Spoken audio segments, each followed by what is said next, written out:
السلام عليكم ورحمة الله وبركاته.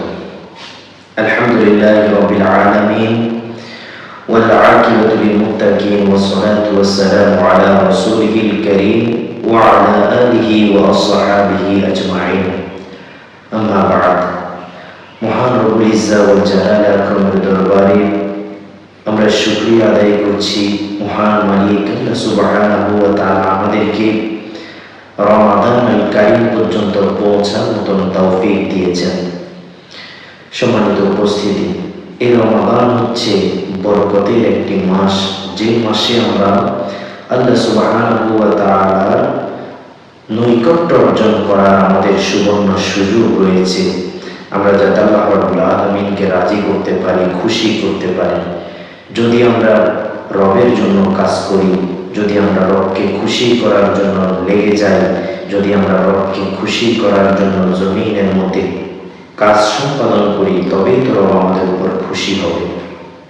সম্মানিত উপস্থিতি, আমাদের সালাফগণ রমাদানুল কারীম আসার প্রায় 6 মাস পূর্ব থেকে রমাদানের জন্য প্রস্তুতি নিতেন। কিভাবে তিনারা আল্লাহ এবং তার রাসূলকে খুশি করতে পারে, কিভাবে আল্লাহ রাব্বুল আলামিনকে খুশি করে তাকওয়ার যে সকল দৃষ্টান্তগুলো রয়েছে তা স্থাপন করতে পারে, কিভাবে তিনারা নিজেদের জন্য জান্নাতকে ওয়াকফ করে নিতে পারে, এই জন্য তিনারা কঠোর পরিশ্রম করতেন। তিনারা প্রস্তুতি নিতেন প্রায় 6 মাস পূর্ব থেকে। সম্মানিত উপস্থিতি, আমাদেরকেও এই রমাদানের জন্য অবশ্যই ত্যাগ করতে হবে। যদি আমরা রমাদানের জন্য পূর্ণভাবে ত্যাগ করতে পারি, তবে আল্লাহ রাব্বুল আলামিন আমাদের উপর খুশি হবে, রাজি হয়ে যাবে। আমরা এই রমাদানের জন্য বেশ কিছু প্রস্তুতি নিতে পারি, যাতে আমরা রমাদানকে প্রোডাক্টিভ একটি রমাদান হিসেবে আমরা আমাদের রমাদানকে উপভোগ করতে পারি। এই জন্য আমরা কিছু প্রস্তুতি গ্রহণ করতে পারি। যেমন আমরা প্রথমে যে কাজটা করতে পারি সেটি হচ্ছে, আমরা রমাদান আসার আগে আমরা আমাদের যে সকল দুনিয়াবি কাজ রয়েছে, বাজার রয়েছে, মার্কেটের সাথে বাজারের সাথে আমাদের লেনদেন রয়েছে, এগুলো আমরা ক্লিয়ার করতে পারি। যেমন আমরা ঈদের জন্য মার্কেটিং করি, এই মার্কেটিংটাও আমরা রমাদানের পূর্ব মুহূর্তে সেরে ফেলতে পারি। দৈনন্দিন জীবনের যে সকল কাজগুলো রয়েছে, ওই কাজগুলোও আমরা রমাদানুল কারীমের পূর্বে সেরে ফেলতে পারি। 2 নম্বর আমরা যে কাজটি করতে পারি সেটি হচ্ছে, রমাদানের রোজাগুলো রাখার জন্য আমরা পূর্ণ নিয়ত রাখবো। ইন্নামাল আমালু বিন্নিয়াত, আমার আমলগুলো আমার নিয়তের উপরে নির্ভরশীল। আমার যদি নিয়তটা খুব ভালো হয়, মজবুত হয়, দৃঢ় হয়, তবেই তো আমার আমলটা আল্লাহ রাব্বুল আলামিন করার মতো আমাকে তৌফিক করে দেবেন, সুযোগ দেবেন। এই জন্য রমাদানের রোজা রাখার জন্য আমরা নিয়ত করতে পারি, দৃঢ়ভাবে আমরা প্রতিজ্ঞা করতে পারি আমরা এই রমাদানের রোজাগুলো রাখবো। 3 নম্বর আমরা যে কাজটি করতে পারি তা হলো, আমরা কোরআন তেলাওয়াত করবো। এই রমাদানের রোজার মধ্যে বেশি বেশি কোরআন তেলাওয়াত করতে হবে। এটি হচ্ছে কোরআন নাজিলের মাস। আল্লাহ রাব্বুল আলামিন রমাদানুল কারীমের মধ্যে অন্যতম একটি রাত দিয়েছেন, লাইলাতুল কদর। ওই রাতেই আল্লাহ রাব্বুল আলামিন কোরআনুল কারীম দিয়েছেন তামাম দুনিয়াবাসীর হেদায়েতের জন্য। আমরা কোরআনুল কারীম তেলাওয়াত করতে পারি, এর অসংখ্য গণিত ফজিলত রয়েছে।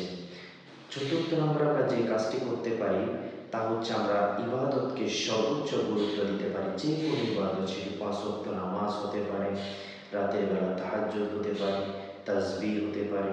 রমাদানের প্রতিটি নেক কাজকেই আল্লাহ রাব্বুল আলামিন অবশ্যই গুরুত্ব দিবেন, আল্লাহ রাব্বুল আলামিন অবশ্যই এর জাযা আমাদেরকে দিবেন। এই জন্য আমরা আমাদের রমাদানুল কারীমের জন্য নিজেদেরকে প্রস্তুত করতে হবে। আমরা এর পরবর্তীতে যে কাজটি করতে পারি সেটি হচ্ছে, বেশি বেশি দোয়া, দরুদ, ইস্তেগফার করা। যত সম্ভব, যতটুকু সম্ভব হয়, যখন ফ্রি আছি তখন আমরা চাই আল্লাহ রাব্বুল আলামিন যে সকল আমাদেরকে দোয়াগুলো শিখিয়েছেন, মাসনুনা যে সকল দোয়া রয়েছে, আমরা ওই সকল দোয়াগুলো করতে পারি। আমরা বেশি বেশি দরুদ সালাম প্রেরণ করতে পারি রাসূলুল্লাহ সাল্লাল্লাহু আলাইহি ওয়াসাল্লামের উপরে। আমরা বেশি বেশি ইস্তেগফার করতে পারি।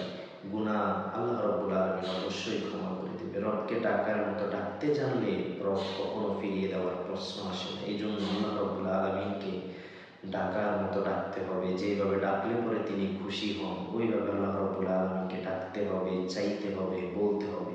রমাদানুল কারীম একটি সুবর্ণ সুযোগ রয়েছে, এই জন্য বেশি বেশি তাওবা, ইস্তেগফার, তাসবিহ পাঠ করতে হবে।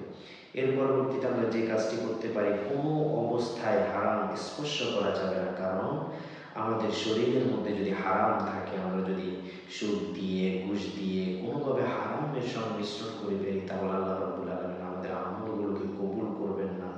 আমল যত ভালোই হোক, আমল যত ভালো থেকে ভালোই হোক, যত দৃঢ় থেকে দৃঢ়ই হোক, আল্লাহ রাব্বুল আলামিন আমাদের আমলগুলোকে কবুল করবেন না।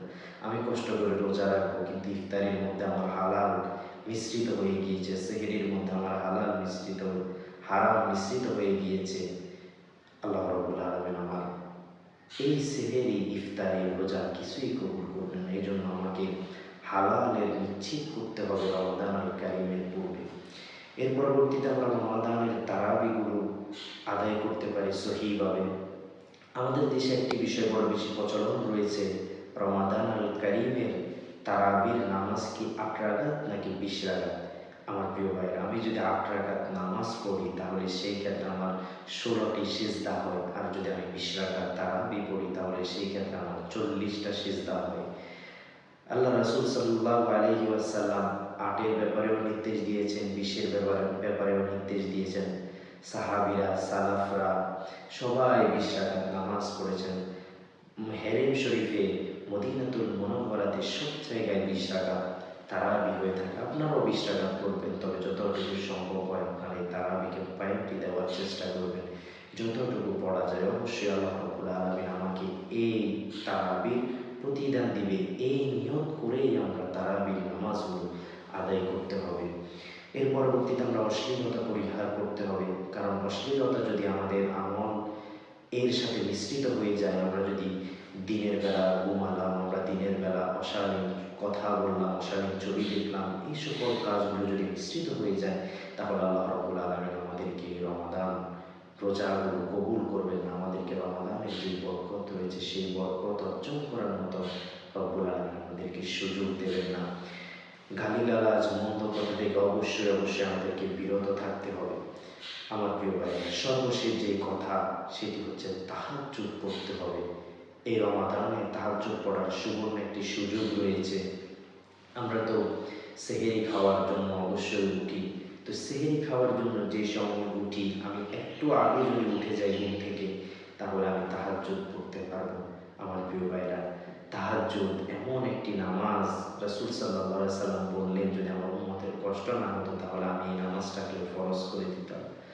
আল্লাহ রাব্বুল আলামিন প্রত্যেক রাতের শেষ সময়ে প্রথম আসমানে আসেন এবং আমার বান্দাদেরকে, তামাম দুনিয়ার গোলামদেরকে ডেকে ডেকে বলে, তোমরা আমার কাছে চাও, কার কি সমস্যা, কে গুনাহ করেছ, কে কোন ধরনের দুর্বিষহ অবস্থায় আছো, আমার কাছে একটু চাও, আমাকে ডাকো। উদউনি আস্তাজিব লাকুম, তোমরা আমাকে ডাকবে, আমি তোমাদের ডাকে সাড়া দেব। প্রিয় ভাইরা, তাহাজ্জুদ আদায় করতে হবে। তাহাজ্জুদের বরকতময় একটি নামাজ, ৫ ওয়াক্ত নামাজের পরপরই খুবই বরকতপূর্ণ একটি নামাজ। রাসূল সাল্লাল্লাহু আলাইহি সাল্লাম রাত্রের অধিকাংশ সময় এই তাহাজ্জুদের পিছনে ব্যয় করে দিতেন। অনেক সময় কিয়ামুল লাইল তাহাজ্জুদের জন্য দাঁড়াতেন, পা পর্যন্ত ফুলে যেতেন। হযরত আয়েশা সিদ্দিকা রাদিয়াল্লাহু তাআলা আনহা বললেন, আমি দেখতাম রাসূল সাল্লাল্লাহু আলাইহি সাল্লামের পাগুলো ফুলে পেঁপে মোটা হয়ে গিয়েছে।